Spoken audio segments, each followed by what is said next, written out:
और इश्तियाक के साथ। उस रास्ते पर चलते चलते उसने उसे देख लिया। उसके कदम थमे, दोनों की नजरें मिली। फिर उसके चेहरे पर बेसाख्ता मुस्कुराहट आई। पहले मुस्कुराहट, फिर हंसी। उसने उसे पहचान लिया था। वहां मौजूद वो वाहिद वजूद था जिसे वो पहचानती थी। उसने हाथ बढ़ाया, वो उसका हाथ थामकर उसके करीब आ गई। दोनों एक अजीब सी सरशारी में एक दूसरे की आंखों में आंखें डाले देखते रहे। उसकी गहरी स्याह मुस्कुराती हुई आंखें हीरे की कनियों की तरह चमक रही थी और ये चमक उसे देखकर बढ़ गई थी। उसके खूबसूरत गुलाबी होंठों पर नमी की हल्की सी तह थी, यूं जैसे वो अभी कुछ पी कर आई हो। उसकी ठोड़ी हमेशा की तरह उठी हुई थी। उसकी सुराहीदार गर्दन को देखते हुए उसने उसका दूसरा हाथ भी अपनी गिरफ्त में ले लिया। उसकी आंखों की चमक और उसकी मुस्कुराहट गहरी हुई। वो जैसे इस लम्स से वाकिफ थी। फिर वो दोनों बेख्तियार हंसे। तुम मेरा इंतजार कर रहे थे? हाँ, बहुत देर कर दी। नहीं, बहुत ज्यादा नहीं। वो उसका हाथ थामे उस रास्ते पर चलने लगा। हवा अब भी उन दोनों के वजूद के साथ और वहां मौजूद हर शय के साथ अटकेलियां करने में मसरूफ थी। वो अब भी बच्चों जैसी हैरत और खुशी के साथ वहां मौजूद हर शय को खोजने में मसरूफ थी। उसकी खिलखिलाहट और शफाफ हंसी वहां फजा को एक नए रंग से सजाने लगे थे। फजा में यकदम एक अजीब दिलफरेब सा साज बजने लगा था। वो ठटकी, फिर बेख्तियार खिलखिलाई।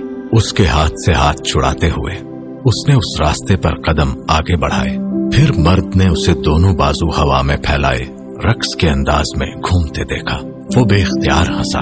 वो उस रास्ते पर किसी माहिर बैलेरिना की तरह रक्स करती दूर जा रही थी। उसके जिस्म पर मौजूद सफेद लिबास उसके घूमते जिस्म के गिर्द हवा में अब किसी फूल की तरह रक्सा था। वो अब आहिस्ता आहिस्ता हवा में उठने लगी थी। हवा के मुअत्तर झोंके बड़ी नरमी से उसे जैसे अपने साथ लिए जा रहे थे। वो अब भी इसी तरह हंसती रक्स के अंदाज में बाजू फैलाए घूम रही थी। वो सहरज़दा उसे देखता रहा। वो अब कुछ गुनगुना रही थी। फजा में यकदम कोई साज बजने लगा था। पहले एक, फिर दूसरा, फिर तीसरा, फिर बहुत सारे। पूरी कायनात यकदम जैसे किसी सिम्फनी में ढल गई थी और वो अब भी हवा में रक्सा थी। किसी मखमली पर की तरह हवा के दोष पर ऊपर नीचे जाते वो सहरज़दा उसे देख रहा था। उसकी साथी रक्स करते हुए एक बार फिर उसे देखकर खिलखिलाकर हंसी। फिर उसने अपना एक हाथ बढ़ाया, यूं जैसे उसे अपने पास आने की दावत दे रही हो। वो हंस पड़ा। वो हाथ बढ़ाती और वो खींचा न चला आता। वो भी उसका हाथ पकड़े अब फजा में रक्सा था। जमीन से दूर, उसके करीब, उसके साथ।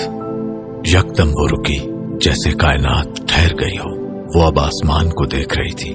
फिर यकदम आसमान तारीक हो गया। दिन रात में बदल गया था और रात दिन से बढ़कर खूबसूरत थी। स्याह आसमान खूबसूरत चमकते हुए सितारों से सजा हुआ था, हर रंग के सितारों से, और उन सब के दरमियान चांद था, किसी दाग के बगैर रोशनी का मंबा। दिन की रोशनी उजली थी, सुकून आवर थी, मदहोश कर देने वाली थी।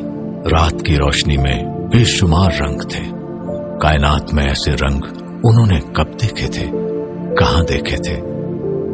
जमीन जैसे हर रंग की रोशनी में नहा रही थी।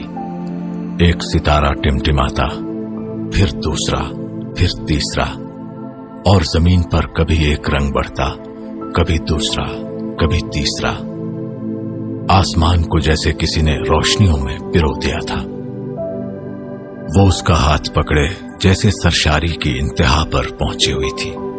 उसकी हैरत, उसकी सरशारी जैसे उसे महसूस कर रही थी, गुदगुदा रही थी। वो अब फिर जमीन पर आ गए थे। रात एक बार फिर दिन में बदल गई थी। सब्जा, फूल, पत्ते, महकती मुअत्तर हवा सब वहीं थे।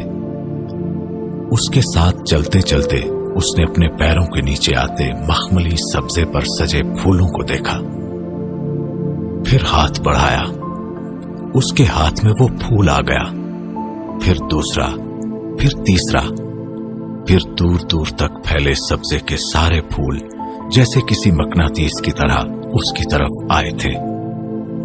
सैकड़ों, हजारों, लाखों, लातादाद, बेशुमार, इतने कि उसके हाथ संभाल नहीं पाए थे।